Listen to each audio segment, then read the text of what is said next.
আসসালামু আলাইকুম ওরহমতুল্লাহি ওবরাকাতুহ।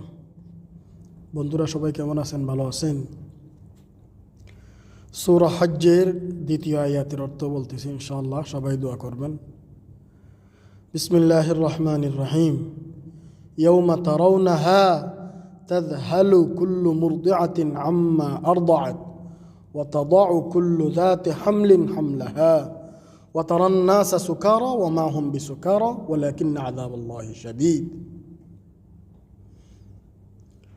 আল্লাহ পাক এই আয়াতের মধ্যে বলতেছে, ইয়াউমা তারাউনাহা তাযহালু কুল্লু মুরদিআতিন, কিয়ামতের ভয়াবহ মানুষেরা সেদিন দেখবে, কুল্লু মুরদিআতিন আম্মা আরদাআত, যেই মেয়েদের দুধের শিশু দুধ খাওয়াচ্ছে অবস্থায় তাদের শিশু দুধ খাওয়ানো অবস্থায় কুল থেকে শিশু মাটিতে পড়ে যাবে ভয়াবহ দেখে।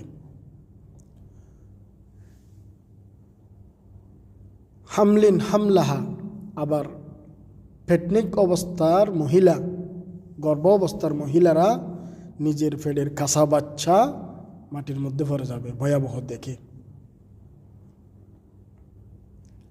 ওয়া তারান নাসা সুকারা ওয়া মা হুম বিসুকারা ওয়ালাকিন্না আযাবাল্লাহি শাদীদ।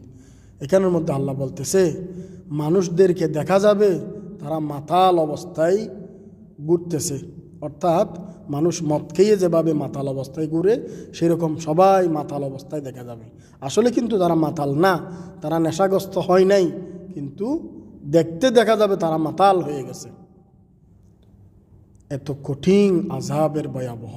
আল্লাহ পাক বলে, ইন্না আযাবাল্লাহি শাদীদ, আযাব খুব শক্ত কঠিন হবে। সবাই আমরা আল্লাহকে ভয় করি, আল্লাহর আযাবকে ভয় করি, আল্লাহ পাকের শাস্তিকে ভয় করি, সবাই আমল করার চেষ্টা করি ইনশাআল্লাহ। আসসালামু আলাইকুম ওয়া রাহমাতুল্লাহ।